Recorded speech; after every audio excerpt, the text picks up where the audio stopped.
ꯏꯪ ꯂꯤꯁꯤꯡ ꯑꯅꯤ ꯇꯔꯥꯇꯔꯨꯛꯀꯤ ꯖꯨꯂꯥꯏꯒꯤ ꯇꯥꯡ 30ꯗ ꯏꯝꯐꯥꯜ ꯋꯦꯁꯀꯤ ꯃꯅꯨꯡ ꯆꯟꯅ ꯂꯩꯔꯤꯕ ꯃꯥꯂꯣꯝ ꯃꯅꯨꯡꯗ ꯍꯧꯖꯤꯛ ꯀꯟꯅ ꯀꯟꯁꯇ꯭ꯔꯛꯁꯟ ꯋꯥꯛ ꯆꯠꯊꯔꯤꯕ ꯏꯟꯗꯤꯌꯥꯒꯤ ꯑꯣꯏꯅ ꯈ꯭ꯋꯥꯏꯗꯒꯤ ꯁꯥꯡꯕ ꯇꯔꯅꯦꯜ ꯍꯥꯏꯗꯤ ꯇꯔꯅꯦꯜ ꯅꯝꯕꯔ T20 ꯍꯥꯡꯅꯤ ꯍꯥꯏꯅ ꯎꯔꯦꯞ ꯎꯌꯨꯡ ꯌꯨꯡꯈ꯭ꯔꯕ ꯃꯇꯨꯡꯗ ꯉꯁꯤꯗꯤ ꯃꯐꯝ ꯑꯁꯤꯗ ꯏꯟꯗꯤꯌꯟ ꯔꯦꯜꯋꯦ ꯑꯣꯊꯣꯔꯤꯇꯤꯒꯤ ꯍꯥꯌꯔ ꯑꯣꯊꯣꯔꯤꯇꯤꯁꯤꯡ ꯃꯤꯡ ꯑꯣꯏꯅ ꯄꯜꯂꯕꯗ ꯖꯦꯅꯔꯦꯜ ꯃꯦꯅꯦꯖꯔ N.K. Prasad ꯑꯃꯗꯤ ꯆꯤꯐ ꯑꯦꯗꯃꯤꯅꯤꯁꯇ꯭ꯔꯦꯁꯟ ꯑꯣꯐꯤꯁꯥꯔ ꯑꯩꯈꯣꯏꯒꯤ ꯃꯣꯍꯣꯟ ꯂꯥꯜ ꯂꯥꯛꯇꯨꯅ ꯃꯐꯝ ꯑꯁꯤꯗ ꯌꯦꯡꯁꯤꯜꯂꯤ ꯃꯐꯝ ꯑꯁꯤꯗ ꯆꯠꯊꯔꯤꯕ ꯀꯟꯁꯇ꯭ꯔꯛꯁꯟ ꯋꯥꯛ ꯑꯁꯤ ꯀꯌꯥꯝ ꯁꯥꯡꯅ ꯀꯌꯥꯝ ꯀꯨꯏꯅ ꯆꯠꯊꯈꯤꯒꯅꯤ ꯑꯃꯗꯤ ꯔꯦꯜꯋꯦ ꯍꯥꯌꯔ ꯑꯣꯊꯣꯔꯤꯇꯤꯁꯤꯡꯒꯤ ꯃꯥꯏꯀꯩꯗꯒꯤꯁꯨ ꯀꯔꯤ ꯃꯤꯠꯌꯦꯡ ꯂꯩꯔꯤꯕꯒꯦ ꯍꯥꯏꯕꯗꯨ ꯃꯌꯥꯝ ꯄꯨꯟꯅ ꯈꯪꯃꯤꯟꯅꯁꯤ.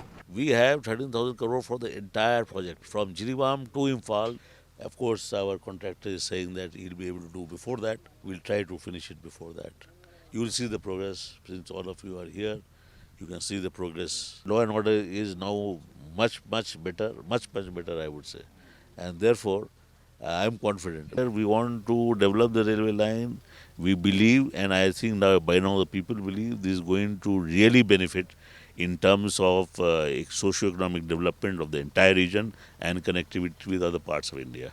Sahi ahumgi mamangda Imphal railway station asi sanaba urep uyung yungba tarbasu ngasi fawbada sabal loisandana leirakliba asigi matangda ngasidi ani suba tender gi oina Indian Railway Authority ge GM amadi administration sing laktuna ngasidi yengsin khraba amadi sabagi thabak haunabagi kana thaurang tawri panba ya ing lising ani kunda tupul fawba loisalagani amadi ing lising ani ga kunithoida sungsoi soidana haiba project tender asi sabal loisanduna Imphal railway station asi miyamda sinaragani hairi tawbudabu hairiba railway station sabagi loisanba asi ing lising ani ga kunithoida sabal loisan gadoribra loisan loidoribra haibasidi lakadoriba chahina khanglagani. Camera person Orjit Galunana Paudam Jariba MB Luang Tom TV News Imphal West Malom.